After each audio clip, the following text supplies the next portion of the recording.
अस्सलाम वालेकुम। आप देख रहे हैं प्रोग्राम खरी बात। मेरा नाम है मुबश्शिर लुकमान और हर रोज़ दुनिया न्यूज़ आपके लिए लेके आता है एक नया प्रोग्राम नए मौजू के साथ। लेकिन आज नया मौजू कहाँ से लाएं, क्योंकि जो मसाइल हैं वो उसी तरह चलते जा रहे हैं। आज 36वां दिन हो गया है हुकूमत और यंग मेडिकल डॉक्टर्स एसोसिएशन जो हैं उनके दरमियान में इत्तफाक राय ना होने की वजह से, बल्कि यहाँ तक अगर कहा जाए कि हुकूमत अपने किए हुए वादों पे फिर गई तो वो गलत नहीं है।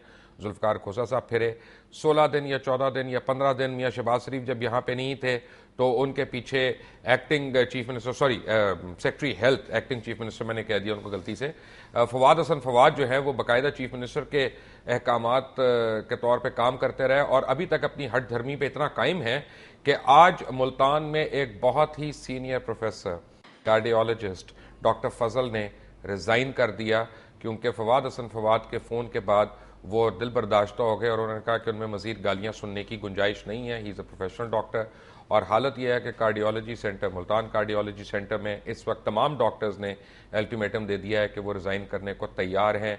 ये फवाद हसन फवाद के पास ऐसी कौन सी कुंजी है कि जिसकी वजह से हुकूमत पंजाब पूरी की पूरी हाईजैक होने को तैयार है और उनके लिए कानून और आइन और जो रूल्स हैं उनकी धज्जियां उड़ा रही है, क्योंकि 4 महीने से वो नीपा का कोर्स कर रहे हैं और कानूनन यानी उनको जो है वो सेक्रेटरी हेल्थ का ओहदा किसी और को दे देना चाहिए, लेकिन वो अभी भी 2 तनख्वाहें ले रहे हैं और सेक्रेटरी हेल्थ के तौर पे आते हैं। कोर्स से बाद 6 बजे के बाद पूरी मिनिस्ट्री उस वक्त बैठी रहती है और कोई काम नहीं होता, सारे काम रुके हुए हैं। जिस तरह की दवाइयां वो परचेज कर रहे हैं उसके ऊपर मैं आपको कल या परसों बताऊंगा। कुछ सैंपल्स भी मेरे पास आ गए हैं और फिर आपको पता चलेगा कि अस्पतालों में लोग मर क्यों रहे हैं और इनके जो प्रोपेगेंडा है, इश्तिहारों पर करोड़ों रुपया खर्च कर दिया, उसकी कोई परवाह नहीं है। और इश्तिहार भी किस किस्म के, जिसमें जैसे आज ही आया कि सेहत के शोबे में हुकूमत पंजाब की 3 साल कारकर्दगी, हुकूमत पंजाब के लिए तो कारकर्दगी का लफ्ज़ ही नहीं लिया जाता मेरी ज़ुबान से, और उसमें भी बड़ा बढ़ा चढ़ा के इन्होंने बयान किया हुआ है।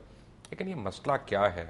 कल यंग डॉक्टर्स एसोसिएशन ने हमारी पर्सनल रिक्वेस्ट पे, दुनिया न्यूज़ की पर्सनल रिक्वेस्ट पे पंजाब इंस्टीट्यूट ऑफ कार्डियोलॉजी की एमरजेंसी में जाके काम करना शुरू कर दिया।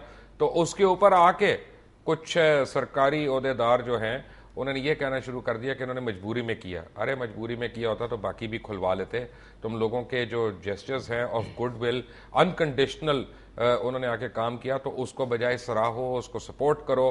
तो यहाँ पे अपना हर चीज़ में चोर बाजारी गरम, कभी जो पब्लिक सर्विस कमीशन वाले हैं उनसे झगड़े, कभी डॉक्टर्स हैं उनसे झगड़े, कभी टीचर्स हैं उनसे झगड़े, कभी माजूर प्रोफेसर्स की ट्रांसफर जो है वो मेरिट के ऊपर रोक दी जाती है। यानी इस मुल्क में, इस खास तौर पे पंजाब सूबे में जो तालीम याफ्ता है वो जो है अजियत याफ्ता है। जिसने तालीम हासिल कर ली उसने अजियत की मीरास को पा लिया। और उसकी वजह एक तो यह है कि पंजाब के जितने इस वक्त हुक्मरान हैं, ना उनका ना उनके अहले खाना का इलाज जो है वो तो मुल्क में होता ही नहीं है। उनके लिए तो सारे अस्पताल ठीक हैं, वहां पे कोई ऑक्सीजन हो या ना हो, एनेस्थीसिया हो ना हो, डॉक्टर हो ना हो, उन्होंने तो बाहर जाना है, बाहर जाके जबरदस्ती एडमिट होना और फिर अपनी कॉम्प्लिकेशन करा लेनी है। लेकिन what is going on over here, मैं आपको बताता हूं। मेरे साथ इस वक्त पाकिस्तान के बहुत बड़े बड़े और मोतबर नाम और नामवर शख्सियात यहाँ पे मौजूद हैं। डॉक्टर उमर आदिल हैं, एसोसिएट प्रोफेसर हैं जनरल हॉस्पिटल लाहौर के, और इसके अलावा इनका एक और तारुफ मैं तो नहीं करा सकता, बट कल्चर में ये बड़े जाना पछाना नाम है। बल्कि आपको पता है, you are one of my favourite host as well. की दलील है? नहीं, मैं आप जो हूँ, मैं आपसे सीखने की कोशिश करता हूँ। जितना आपको अल्लाह ने अबूर दिया है, कंट्रोल दिया अपनी ज़ुबान पे, वोकैबलरी पे, अल्लाह ताला आपको हमारे दरमियान रखे हमेशा। प्रोफेसर मोहम्मद अमजद हैं, ये जनरल सेक्रेटरी हैं पंजाब मेडिकल टीचर्स एसोसिएशन के, हेड ऑफ डिपार्टमेंट हैं ENT सर्विसेज अस्पताल के। और डॉक्टर मुमताज़ अहमद हैं, एसोसिएट प्रोफेसर हैं जनरल अस्पताल लाहौर के, और हमारे ज्वाइन भी करेंगी और भी 1-2 सीनियर डॉक्टर्स और प्रोफेसर्स यहाँ पे। सबसे पहले आपसे शुरू करते हैं डॉक्टर उमर आदिल साहब, मुझे ये बताइएगा कि पूरी दुनिया में जो पढ़ा लिखा तबका है ना, उसको तो नखरे उठाए जाते हैं, उसको तो मुराद देना तो दूर की बात है, उसको बाकायदा दमादों की तरह रखा जाता है कि यार अपना, चाहे वो पेंटर हो, चाहे वो म्यूजिशियन हो, चाहे वो डॉक्टर हो, चाहे वो इंजीनियर हो, कि यहाँ पे हमारे साथ क्या हमारे ऊपर मुश्किलें हैं कि हम अपने बच्चों को लाठी चार्ज से तशद्दुद का निशाना बना रहे हैं, नौकरियां उनकी छीन रहे हैं, कोई हम सेडिस्ट हो गए, क्या हो गया? मुबश्शिर, सबसे पहली बात यह है कि आपने बड़ी मुनासिब बात यह कही है कि दुनिया जहान में पढ़े लिखे लोगों को बाकायदा सराखों पर बिठाया जाता है। सर, मैं जरा पाकिस्तानी डॉक्टर की आपको कदर मंजिलत के बारे में बता दूं कि दुनिया जहान में क्या है। 36% नॉर्थ अमेरिका की जो मेडिकल सर्विसेज हैं वो पाकिस्तानी डॉक्टर संभाले हुए हैं। अगर आप यूके में जाएं तो नेशनल हेल्थ सर्विस में यकीन कीजिए कि 50% तक सब कॉन्टिनेंट के लोग होंगे, जिनमें से बहुत बड़ी तादाद पाकिस्तानियों की है।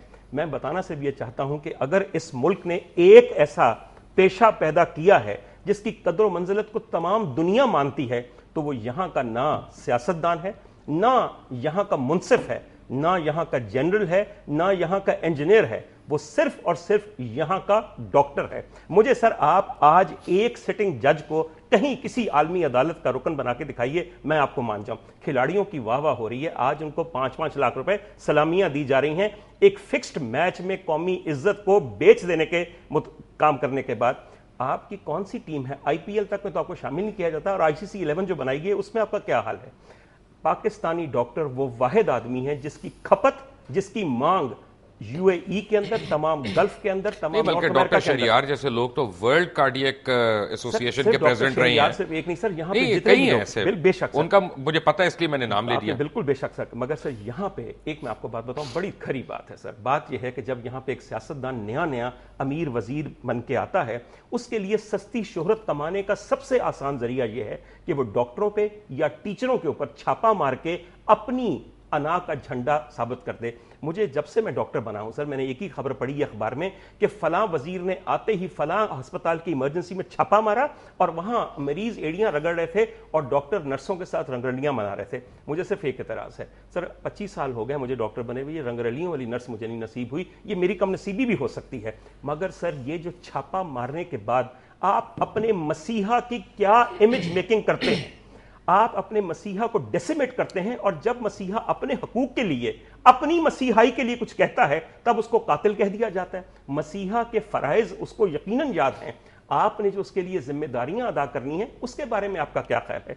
डॉक्टरों को हमेशा मिलाइन किया गया sir, this has been a 65 year effort कि हम इन लोगों को तबाह करें और एज ए प्रोफेशन इनको जलील तरीन साबित करें।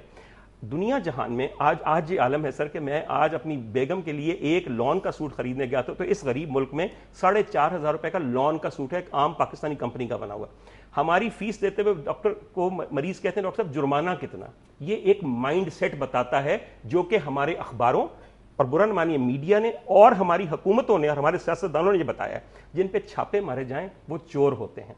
आज सर जो कैप्शंस पढ़े जा रहे हैं वो ये हैं कि मसीहा जो कातिल बन गए। हजूर वाला, यहाँ तो रहबर हमेशा से रहजन है, खजानची खाइन है, मुंसिफों के ऊपर बहुत बड़ा सवालिया निशान पिछले एक हफ्ते से लगाया जा रहा है और आइंदा 3 महीने में ऐसा लगेगा कि कभी धुल नहीं सकेगा।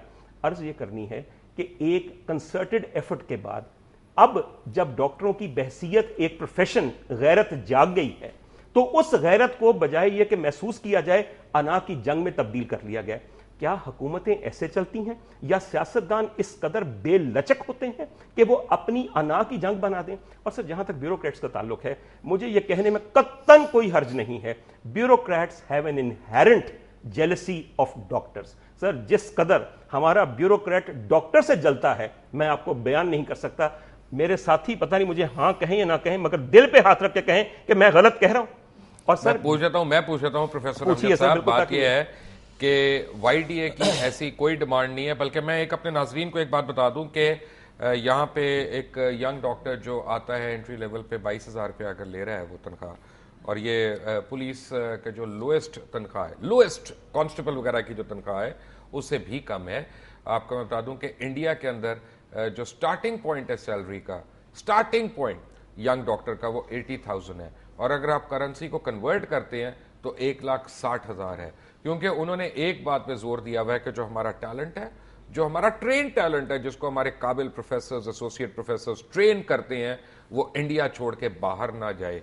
प्रोफेसर अमजद, पिछले 3 महीने के अंदर 4,500 डॉक्टर चले गए हैं, यही हाल रहा तो हमारे मुल्क में कोई डॉक्टर रहेगा? शुक्रिया मुबशिर साहब। बात यह है कि पाकिस्तान से ब्रेन ड्रेन उस वक्त से शुरू हो गया था कि जब इससे पहले वाली हुकूमत में एक doctor professor Mahmood Chaudhry minister थे और उन्होंने आके एक अजीब फार्मूला इम्प्लीमेंट किया था, और वो ये था कि सर्विस स्ट्रक्चर को ख़त्म कर दो।